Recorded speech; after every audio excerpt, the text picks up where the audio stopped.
तारीख पर तारीख, तारीख पर तारीख, तारीख पर तारीख मिलती रही है, लेकिन इंसाफ हेलो नहीं दोस्तों, मिला। नमस्कार। आप देख रहे हैं जी न्यूज। आज हम पढ़ने जा रहे हैं भारतीय जियोग्राफी, भारतीय प्राचीन वनस्पतियों के बारे में, भारतीय मान्यता है उसके बारे में। तो इंडियन भौगोलिक परिस्थितियों के बारे में आज पढ़ेंगे। जैसे हमारा पहला क्वेश्चन है, प्राचीन भारतीय भौगोलिक मान्यता के अनुसार भारतवर्ष किस द्वीप का अंग है? पुष्कर द्वीप, जम्बू द्वीप, कांच द्वीप या कुश द्वीप? सही उत्तर क्या होगा? सही उत्तर होगा जम्बू द्वीप का हमारा प्राचीन भारत है। हमारा अगला क्वेश्चन है, सर्वप्रथम इंडिया शब्द का प्रयोग भारत के लिए किस भाषा में किया गया था? उर्दू, ग्रीक, फारसी, अरबी? तो सही उत्तर क्या होगा? सही उत्तर होगा ग्रीक। ग्रीक के लोगों ने अनेक भारतीय नदियों और राजाओं की और शहरों की अपनी भाषा में अजीब नाम रखे हुए हैं।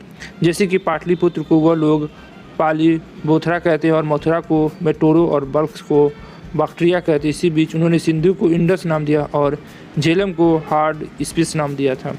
हमारा अगला क्वेश्चन है कि भारत के मुख्य भूमि की दक्षिणी सीमा क्या है? 6.4 उत्तर अक्षांश, 60°4 उत्तरी अक्षांश, 8°4 उत्तरी अक्षांश या 6°8 उत्तरी अक्षांश? तो सही उत्तर क्या होगा? 8°4 उत्तरी अक्षांश है तो दक्षिणी सीमा है। हमारा अगला क्वेश्चन है, भारतीय मानक समय आधारित है 8° पूर्वी देशांतर पर, 80° पश्चिमी देशांतर पर, 82°30 पूर्वी देशांतर पर या 82°30 पश्चिमी देशांतर पर? सही उत्तर क्या होगा? 82°30 पूर्वी देशांतर पर। हमारा अगला क्वेश्चन है कि भारत का प्रामाणिक समय उस स्थान का स्थानीय समय है जो स्थिति दिल्ली के समीप है, कोलकाता के समीप है, इलाहाबाद के समीप है, भोपाल के समीप है? सही उत्तर क्या होगा?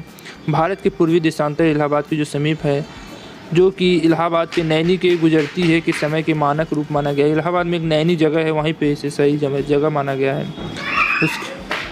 इंडियन स्टैंडर्ड टाइम और ग्रीक विच मीन टाइम्स में कितना अंतर है? JPS 2011 में पूछा गया था। 5 घंटे 10 मिनट, 5 घंटे 20 मिनट, 5 घंटे 30 मिनट या 5 घंटे 40 मिनट? सही उत्तर है 5 घंटे 30 minute. Indian standard times Greenwich mean time से अंतर है। हमारा अगला क्वेश्चन है कि भारत का ध्रुव दक्षिणी भाग का विषुवत रेखा से दूरी कितनी है? 786 किलोमीटर, 867 किलोमीटर, 876 या 916? सही उत्तर क्या होगा? 867 किलोमीटर दूर है ध्रुव दक्षिणी भाग से विषुवत रेखा। भारत के सबसे दक्षिणी बिंदु इंदिरा पॉइंट है, निकोबार द्वीप समूह में है। इसके पूर्व का नाम था लाहिचिंग और पिगमेलियन पॉइंट तथा पारस पॉइंट। विषुवत रेखा से इसकी दूरी 876 किलोमीटर है। भारत की स्थलीय सीमा की लंबाई कितनी है? 6100 किलोमीटर या 7516.5 किलोमीटर या 1200 किलोमीटर या 15200 किलोमीटर? सही उत्तर क्या हमारा? 15200 किलोमीटर इसकी कुल लंबाई है। भारत की कुल स्थलीय लंबाई है 15106 या 15200 और 15280 किलोमीटर, जो भारत के 17 राज्यों को छूती है तथा 7 देशों के साथ लगती है। द्वीप सहित भारत की तट रेखा की लंबाई कितनी है? 6100 किलोमीटर, 6200 किलोमीटर, 7516.5 किलोमीटर या 8000 किलोमीटर? सही उत्तर क्या है? भारत की तट रेखा की लंबाई है 7516.5 किलोमीटर। भारत की स्थलीय सीमा की लंबाई 15200 किलोमीटर है। द्वीप सहित जलीय सीमा की लंबाई 7516 किलो। द्वीप सहित उसकी लंबाई गिना जाएगा 75,166 किलोमीटर। मुख्य धराती भारत भाग की समुद्री लंबाई 61,6100 किलोमीटर। यदि अंडमान निकोबार और लक्षद्वीप समूह को भी सम्मिलित किया जाए तो तटीय रेखा 7516.6 किलोमीटर हो जाएगी। तो हमारा अगला क्वेश्चन है कि भारत की उत्तर से दक्षिण तक की लंबाई कितनी है? 2933 किलोमीटर, 3214 किलोमीटर, 3124 किलोमीटर, 3412 किलोमीटर? तो भारत के उत्तर से दक्षिण की लंबाई कितनी है? सही उत्तर होगा 3214 किलोमीटर। हमारी उत्तर से दक्षिण की लंबाई है 8201 पूर्वी देशांतर से इसके लगभग मध्य से होकर गुजरती है, जो कि देश की मानक समय भी है। पूर्व से पश्चिम इसकी लंबाई 2933 है, पूर्व से पश्चिम, और उत्तर से दक्षिण इसकी लंबाई 3214 किलोमीटर है। हमारा अगला क्वेश्चन है भारत की पूर्व से पश्चिम तक की लंबाई कितनी है? पूर्व से पश्चिम 2933 किलोमीटर है। 33 किलोमीटर है कि 3133 किलोमीटर है कि 3214 किलोमीटर है? तो सही उत्तर क्या है? 2933 किलोमीटर पूरब से पश्चिम की ओर इसकी लंबाई है। उत्तर से दक्षिण की ओर कितनी लंबाई है? 3214 किलोमीटर पूरा दक्षिण से उत्तर से दक्षिण की ओर लंबाई है और पूरब से पश्चिम की ओर 2933 किलोमीटर। हमारा अगला क्वेश्चन है, भारत की तट रेखा की लंबाई कितनी है? बीपीएससी 1994 में पूछा जा चुका बिहार यूपीएससी में।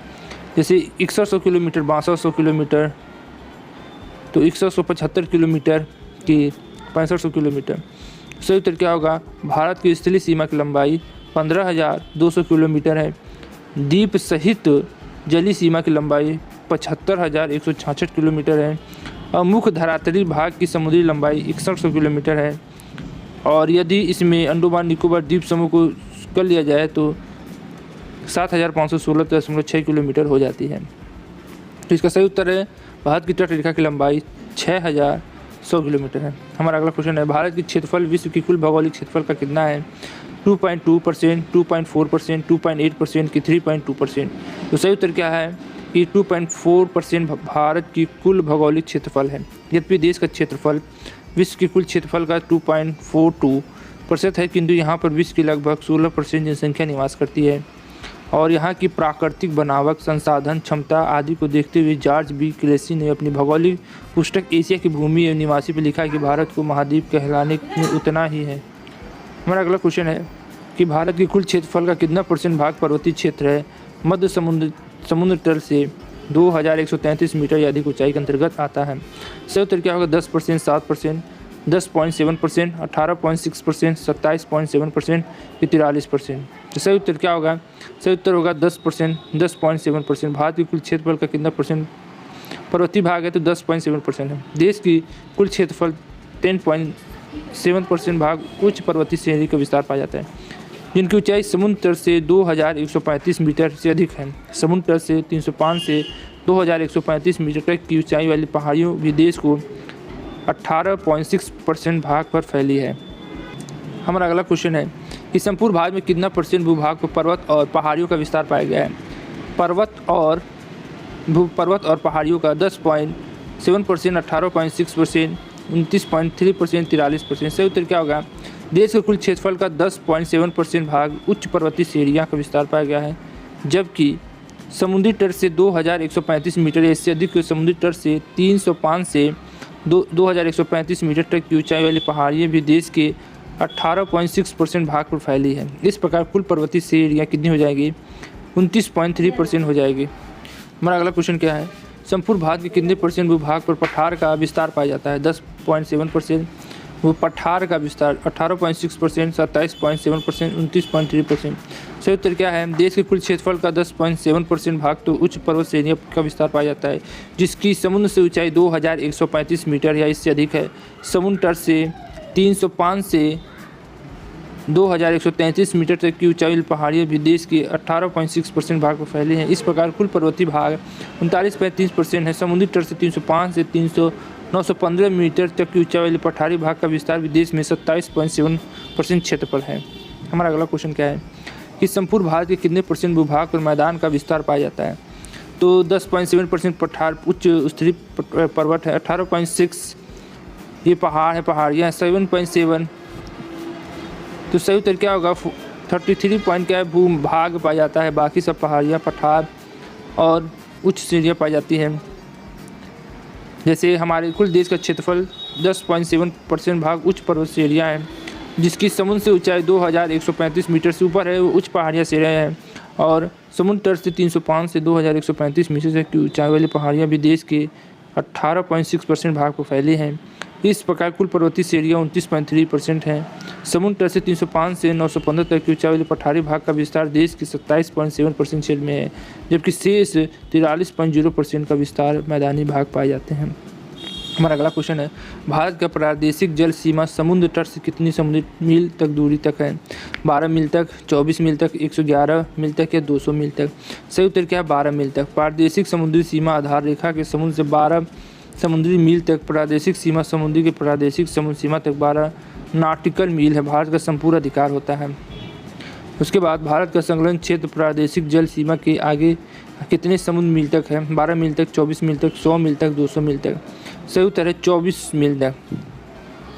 जैसे अवांछित मंडल या संलग्न क्षेत्र आधार रेखा से समुद्र 24 समुद्री मील तक वांछनीय मंडल सीमा है। अवांछनीय मंडल भारत को 3 प्रकार के अधिकार दिए गए हैं। साफ सफाई का अधिकार, सीमा शुल्क वसूली या वित्तीय अधिकार दिए गए हैं। हमारा अगला क्वेश्चन है, भारत का एकांतरिक आर्थिक क्षेत्र संलग्न क्षेत्र क्या कितनी समुद्री मील से दूरी है? 100 मील, 200, 300, 400। सही उत्तर क्या होगा? अनन्य आर्थिक क्षेत्र आधार रेखा से 200 समुद्री मील तक भारत का अनन्य आर्थिक क्षेत्र है। अनन्य आर्थिक क्षेत्र में भारत के 3 स्तर का अधिकार प्राप्त है। कौन कौन अधिकार प्राप्त है? 200 समुद्री मील तक भारत नए द्वीपों का निर्माण कर सकता है। वैज्ञानिक परीक्षण करने का अधिकार है। आधार रेखा से 200 मीटर मील तक अर्थात अनन्य आर्थिक क्षेत्र में भारत को प्राकृतिक संसाधनों के दोहन का संपूर्ण अधिकार है। उदाहरण के लिए मुंबई हाई, जो भारत का सबसे बड़ा तेल और प्राकृतिक गैस क्षेत्र है, यह मुंबई के पास अरब सागर के छिछले समुद्र में अनन्य आर्थिक क्षेत्र में स्थित है। यहाँ देश से लगभग 65% तेल का उत्पादन होता है। तो आज के लिए बस इतना है, फिर मिलते हैं नई वीडियो में। जय हिंद, जय भारत। या तारीख, अगर आप उन्हें इंसाफ नहीं दे सकते तो बंद कीजिए।